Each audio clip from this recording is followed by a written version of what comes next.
Halo semuanya, perkenalkan nama saya Natal TBR Tarigan, NPM 16121103. Program Studi S1 Manajemen Logistik, Universitas Logistik Bisnis Internasional. Video ini merupakan bagian dari tugas mata kuliah perpajakan saya, di mana sebagai bentuk penerapan pembelajaran digital interaktif di Universitas Logistik Bisnis Internasional. Melalui konten ini, saya mencoba menjelaskan mengenai pajak internasional. Di sini saya dan teman saya nantinya akan menjelaskan secara ringkas dan mudah dipahami. Semoga bermanfaat dan bisa menambah wawasan teman-teman semua. Jangan lupa like, komen, dan share ya. Di sini saya akan menjelaskan mengenai pajak internasional. Pajak internasional adalah bagian dari hukum pajak nasional yang mempunyai unsur asing, artinya bisa mengenai subjek, objek, atau pemungut pajak dari negara lain. Tapi jangan bingung dulu, yuk kita bahas satu per satu. Nah, selanjutnya saya akan menjelaskan mengenai sumber hukum pajak internasional. Di mana sumber hukum dari pajak internasional terdiri dari 3 hal. Yang pertama, hukum pajak nasional yaitu aturan sepihak dari suatu negara, dan yang berikutnya yaitu traktat atau perjanjian pajak antar negara yang dimana tujuannya untuk menghindari pajak berganda dan menyamakan perlakuan fiskal.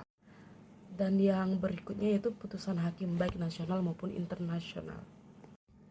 Selanjutnya di sini saya akan membahas mengenai apa itu P3B. Nah, ini penting banget. P3B atau Perjanjian Penghindaran Pajak Berganda adalah kesepakatan antar dua negara supaya penghasilan pajak tidak dikenakan pajak 2 kali. Nah, tujuannya apa? Selanjutnya kita akan membahas tentang tujuannya, yang dimana tujuannya ada 3. Yang pertama itu hindari beban pajak ganda, dan yang kedua dorong investasi luar negeri, dan yang ketiga itu tingkatkan sumber daya manusia dan transparansi. Nah, di sini saya akan menjelaskan mengenai ketiga tujuan.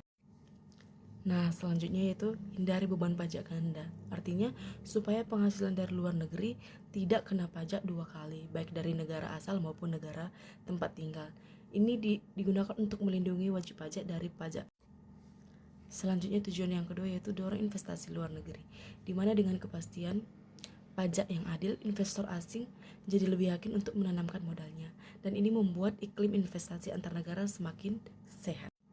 Nah, selanjutnya tujuan yang ketiga, yang dimana tingkatkan SDM dan transparansi, dimana lewat kerjasama pajak antar negara ada pertukaran informasi yang dapat membantu untuk meningkatkan kualitas pegawai pajak, yang dimana untuk mendorong keterbukaan dan mengurangi praktik penghindaran dari pajak. Nah, dari tujuan berikut tentunya untuk mencegah ataupun tujuannya untuk mencegah pengelakan dari pajak. Nah, yang berikutnya saya akan membahas tentang sistem pajak internasional di Indonesia. Nah, selanjutnya masih membahas tentang sistem pajak internasional di Indonesia, di mana mengacu pada bagaimana Indonesia memperlakukan pajak yang melibatkan pihak asing, baik itu orang pribadi, badan usaha, atau transaksi lintas negara. Nah, secara umum, Indonesia menganut asas domisili dan sumber. Artinya, wajib pajak dalam negeri atau WPDN dikenakan pajak atas seluruh penghasilannya, baik yang berasal dari dalam maupun dari luar negeri. Dan yang berikutnya itu wajib pajak luar negeri atau WPLN. Hanya dikenakan pajak atas penghasilan yang berasal dari sumber di Indonesia. Namun dalam kasus tertentu, bila terdapat hubungan ekonomi, kepemilikan, pengendalian atau hubungan kenegaraan, maka pengenaan pajak bisa melibatkan yang pertama yaitu subjek pajak luar negeri, seperti perusahaan asing yang memperoleh penghasilan dari Indonesia. Contohnya royalti, dividen, serta bunga. Dan yang kedua yaitu objek pajak dari luar negeri atau objek pajak di luar negeri yang tetap dikenakan pajak di Indonesia karena dimiliki atau diperoleh oleh orang WPDN. Contoh, penghasilan dan investasi, pengendalian atau hubungan kenegaraan, maka pengenaan pajak bisa melibatkan yang pertama yaitu subjek pajak luar negeri, seperti perusahaan asing yang memperoleh penghasilan dari Indonesia. Contohnya royalti, dividen, serta bunga.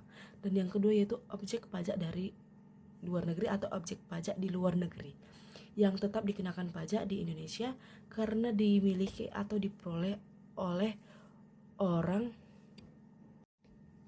WPDN.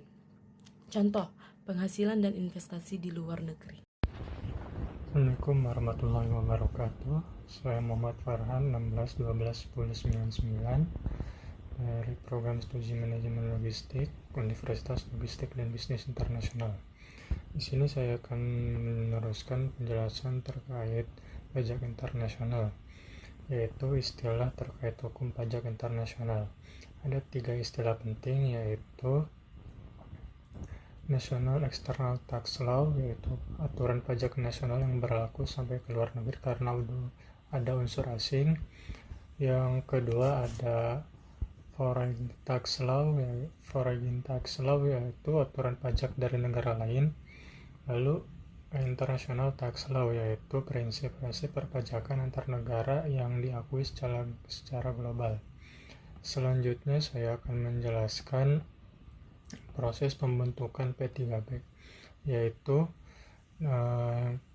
dibentuk melalui inisiatif salah satu negara. Yang kedua ada tukar-menukar draft. Yang ketiga ada negosiasi. Yang keempat ada penandatanganan. Yang kelima ada ratifikasi lewat peraturan presiden. Setelah 2 negara ratifikasi, perjanjian biasanya akan berlaku mulai 1 Januari di tahun selanjutnya. Halo semuanya, nama saya Aprilia Jublate Hartini Asih dengan NPM 161211102. Saya merupakan mahasiswa program studi S1 Manajemen Logistik di Universitas Logistik dan Bisnis Internasional. Pada video kali ini saya akan menjelaskan tentang pajak internasional sebagai bentuk pemenuhan mata kuliah saya, itu perpajakan di Universitas Logistik dan Bisnis Internasional.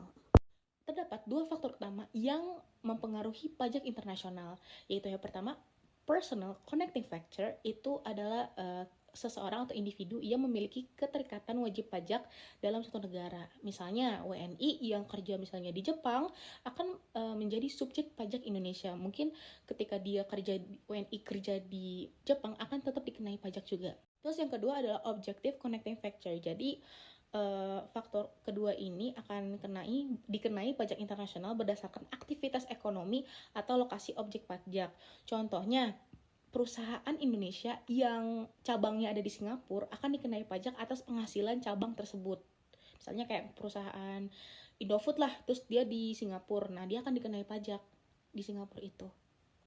Jika terjadi sengketa pajak internasional, negara akan melakukan yang namanya Mutual Agreement Procedure. Jadi Mutual Agreement Procedure ini atau disingkat MAP merupakan proses negosiasi langsung antar otoritas pajak di negara-negara terkait. Nah, untuk saat ini, Indonesia telah memiliki jaringan yang sangat luas, terdiri dari 70 negara mitra kerjasama melalui perjanjian penghindaran pajak berganda atau disebut P3B. Jadi kesimpulannya adalah pajak internasional bukan sekedar aturan teknis, tetapi merupakan bagian penting dari hubungan ekonomi global yang menjembatani kepentingan fiskal antar negara, melindungi hak wajib pajak, dan menciptakan sistem perpajakan yang efisien dan adil di tingkat internasional.